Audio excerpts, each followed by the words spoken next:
Italia sedang menghadapi krisis serius dengan proyeksi bahwa negara ini akan kehilangan jutaan orang dalam beberapa dekade mendatang. Dampak krisis ini akan dirasakan terutama oleh kaum muda, mempengaruhi berbagai aspek mulai dari real estate hingga keuangan dan militer. Mari kita fokus pada satu wilayah untuk memahami permasalahan ini lebih dalam, yaitu Genoa, salah satu kota tertua dan terindah di Italia.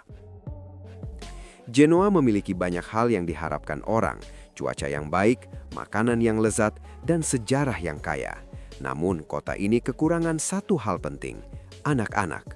Wilayah ini dihuni oleh 1,5 juta orang, tetapi hanya 160.000 diantaranya yang berusia di bawah 15 tahun. Jumlah ini hampir 3 kali lipat lebih sedikit dibandingkan dengan mereka yang berusia di atas 65 tahun.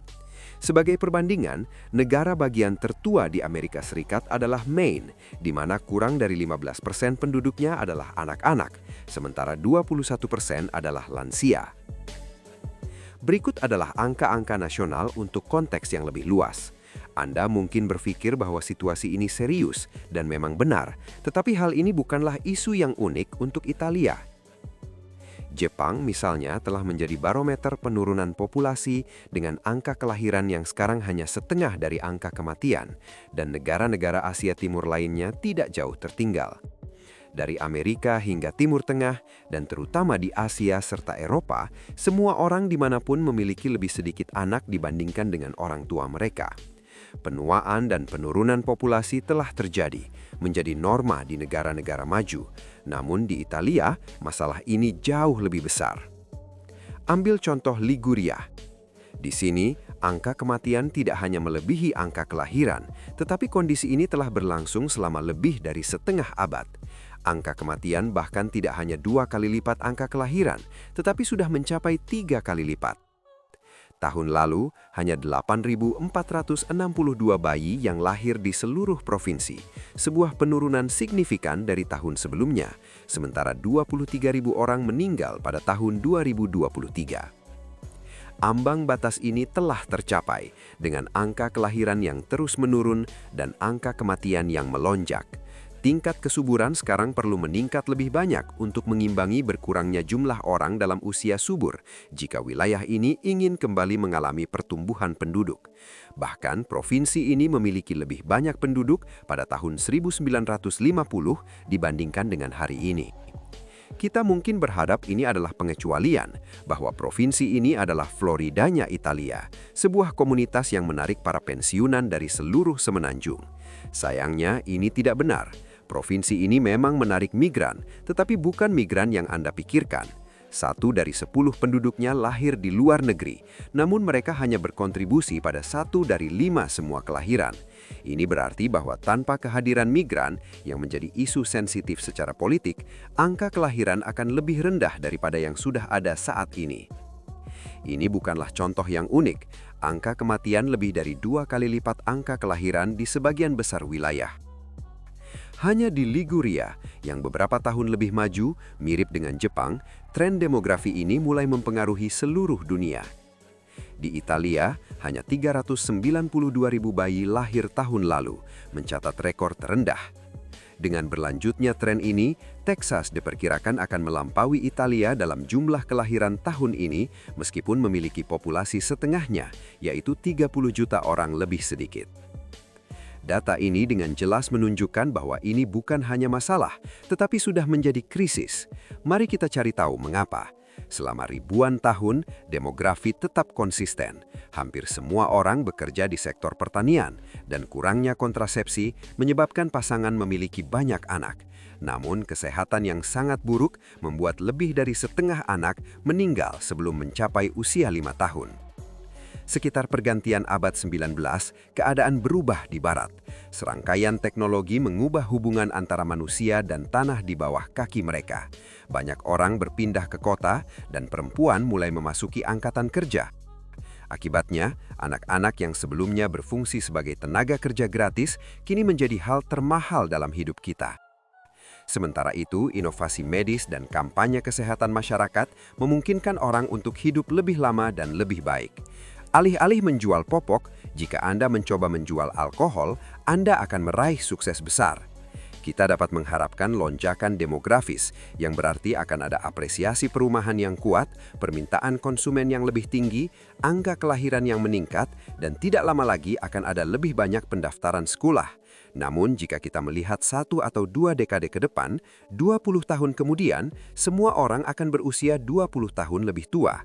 Grafik ini kemudian menunjukkan banyak orang berusia 50 dan 60 tahun, dan kita dapat melihat bahwa mereka tidak memiliki banyak anak. Bahkan wanita berusia 80 tahunan akan segera melebihi jumlah anak perempuan di bawah 10 tahun. Ini menunjukkan bahwa mereka lebih banyak menghabiskan uang untuk kapal pesiar dan krosan daripada untuk popok dan penitipan anak.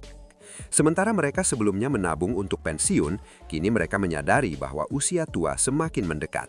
Suku bunga rendah disebabkan oleh banyaknya uang yang beredar dan sedikit yang menariknya. Demografi mempengaruhi lebih dari sekedar bisnis dan tren pasar. Misalnya, sebagian reaksi populisme di Barat dapat dikaitkan dengan penuaan masyarakat mereka, sama halnya dengan demografi yang berkontribusi pada protes generasi muda di tahun 1960 dan 1970-an.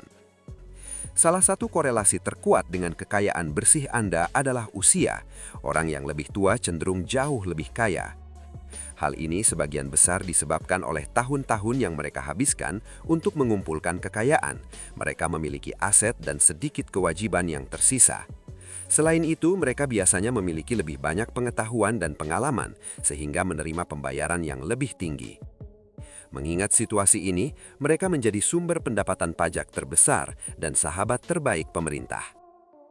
Di Amerika Serikat, orang-orang di bawah usia 35 tahun hanya membayar 11% pajak, sedikit lebih banyak dari para pensiunan, sementara 3/4 pajak dibayar oleh orang dewasa pertengahan dan lanjut usia.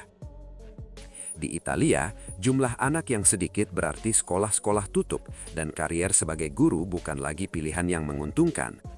Cobalah perawatan kesehatan, atau lebih baik lagi pertimbangkan negara lain. Berikut adalah alasannya. Sebagian besar sistem pensiun di dunia berfungsi dengan cara ini. Anda membayar ke dalam sistem selama masa kerja Anda untuk mendukung mereka yang saat ini pensiun. Dan kemudian ketika Anda usia 70 tahun, wajib pajak baru akan menopang Anda. Sistem ini disebut bayar sesuai penggunaan. Tampaknya logis dan masuk akal, terutama pada saat sistem tersebut dibuat. Namun ada satu kendala, jumlah pembayar pajak dan penerima pensiun harus seimbang. Jika jumlah pensiunan melebihi jumlah pekerja, tidak akan ada cukup uang untuk mendukung mereka. Dengan kata lain, sistem ini tidak dirancang untuk menangani shifting demografis yang terjadi saat ini.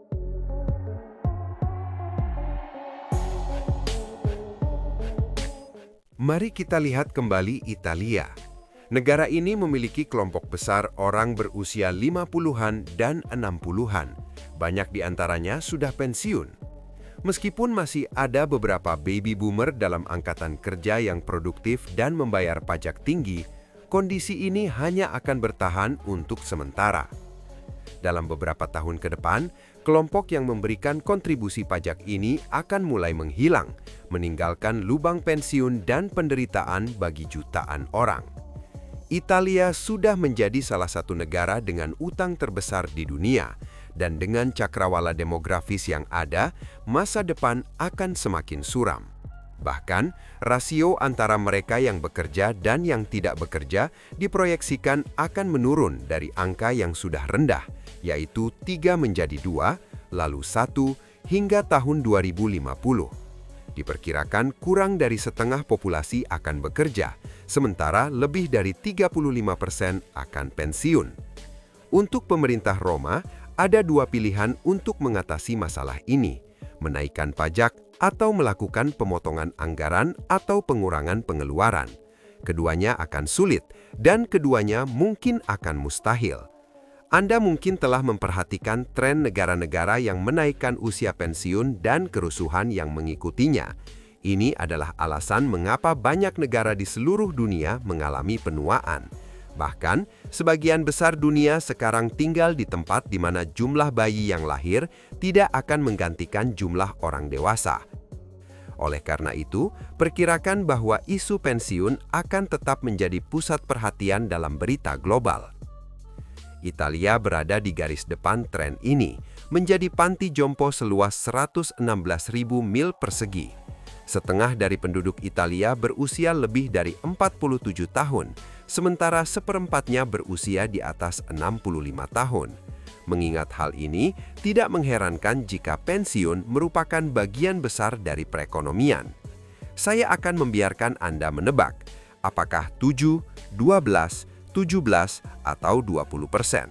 Jawabannya adalah 7%, menempatkannya di urutan kedua setelah raksasa ekonomi Yunani. Sebagai perbandingan, di Amerika Serikat, angka ini hanya 7%. Inilah yang terjadi ketika semua orang sudah lanjut usia. Para lansia mengambil proporsi yang lebih besar dari perekonomian yang sudah lebih kecil. Tidak diragukan lagi, ini adalah alasan mengapa Perdana Menteri baru memutuskan untuk menunda reformasi pensiunnya yang dikabarkan cukup murah hati. Perhitungannya tidak masuk akal. Utang yang sudah hampir 150% dari produk domestik bruto atau PDB hanya akan terus bertambah, memperburuk keadaan. Di negara demokrasi, orang yang lebih tua lebih sering memberikan suara, yang berarti kelompok ini tidak hanya lebih besar secara numerik, tetapi juga memiliki pengaruh yang lebih besar dalam pemerintahan. Di Amerika Serikat, politisi dari kedua partai tidak ingin menyentuh Medicare sama sekali, meskipun kenyataannya negara ini relatif muda dan masalah ini merupakan krisis tersendiri. Di Eropa yang sedang sekarat, masalah ini menjadi lebih jelas ketika dihadapkan pada pilihan antara kenaikan pajak atau pemotongan pengeluaran. Pilihan pertama akan menjadi prioritas. Namun situasi ini lebih sulit daripada yang terlihat, karena Italia adalah bagian dari wilayah Schengen. Orang dapat memilih untuk berpindah tempat tinggal kapan saja. Banyak orang Italia tidak akan mentoleransi pajak yang lebih tinggi dalam ekonomi yang lebih lemah, terutama ketika mereka melihat bahwa kesempatan di tempat lain bisa jauh lebih baik. Logika ini juga berlaku di Italia. Migrasi kaum muda dari wilayah selatan yang miskin ke wilayah utara adalah sebuah ciri khas, bukan sebuah kekurangan, dan telah terjadi selama berabad-abad. Mereka melarikan diri dari pengangguran, kemiskinan, dan mafia. Karena alasan ini, wilayah selatan terlihat lebih buruk dalam hampir setiap metrik demografis dan ekonomi. Seiring dengan semakin dalamnya krisis, relevansi Italia dalam ekonomi global akan memudar.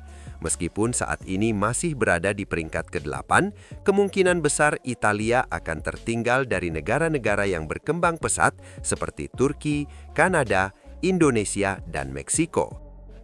Pentingnya kebudayaan dalam urusan internasional pun akan mengikuti, baik di kawasan Mediterania maupun secara global. Ini mungkin terdengar buruk, dan memang demikian, tetapi sayangnya keadaan semakin memburuk, jauh lebih buruk. Sama seperti ledakan populasi yang memiliki berbagai dampak dalam segi keuangan hingga perumahan, hal sebaliknya juga benar. Mari kita mulai dengan aspek keuangan. Ingatlah bahwa banyak orang di usia akhir karier mereka berada di puncak karier, menghasilkan pendapatan terbesar untuk diri mereka sendiri dan pemerintah. Mereka cenderung menghabiskan lebih sedikit sehingga memiliki lebih banyak uang dalam bentuk tabungan dan investasi. Ini berarti lebih banyak kredit yang tersedia. Namun ketika orang-orang ini pensiun, uang itu akan hilang. Artinya, pemerintah tidak hanya harus meminjam lebih banyak untuk mendukung layanan bagi mereka, tetapi beban utang relatif akan jauh lebih tinggi karena biaya kapital akan meningkat. Keadaan ini akan menjadi lebih buruk. Biaya kapital tidak hanya akan mempengaruhi pemerintah, tetapi juga sektor swasta, sehingga memperlambat pertumbuhan dan pembentukan bisnis, dan dengan demikian juga menciptakan lapangan kerja. Sebelum pandemi, penyusutan populasi telah menjadi masalah bagi angkatan kerja Italia, dan ini umum terjadi di negara-negara yang menua cepat. Lebih buruk lagi, pengangguran tetap tinggi meskipun lebih banyak orang yang meninggalkan angkatan kerja daripada yang bergabung. Dalam beberapa dekade ke depan, demografi mungkin tidak menentukan nasib Italia. Nasib tersebut terserah kepada orang Italia sendiri. Namun faktor demografi akan membentuk nasib negara ini seiring dengan terus menurunnya populasi. Ingatlah satu hal, manusia luar biasa. Kita memiliki kemampuan untuk membentuk dunia di sekitar kita dan memecahkan masalah yang sangat kompleks. Italia sedang sekarat, tetapi tidak akan mati. Jangan salah paham, Italia akan tetap ada sebagai negara di Eropa Selatan, sebuah negara tua, lemah, dengan semakin banyak utang dan semakin bergantung pada pariwisata dan negara tetangganya. Namun ini bukan pertama kali analis cerdas meramalkan kesuraman dan malapetaka, dan tentu bukan yang terakhir. Italia akan bertahan. Lebih penting lagi, Italia tidak sendirian. Eropa lebih erat terjalin daripada sebelumnya, berkomitmen untuk mengatasi masalah bersama bagi semua orang di seluruh Eropa. Meskipun lembaga-lembaga di Uni Eropa seringkali terlihat birokratis, kadang-kadang tidak kompeten dan sangat tidak peka, mereka tetap menjadi beberapa yang terbaik di dunia. Bagaimanapun, ini adalah beberapa masyarakat yang paling sukses di dunia dengan kepemimpinan di bidang pendidikan dan kesehatan. Ini bukan krisis pertama Italia. Krisis-krisis serupa telah terjadi sebelumnya, dan ini bukan yang terakhir. Meskipun negara ini sedang sekarat, kemungkinan besar Italia tidak pernah mati.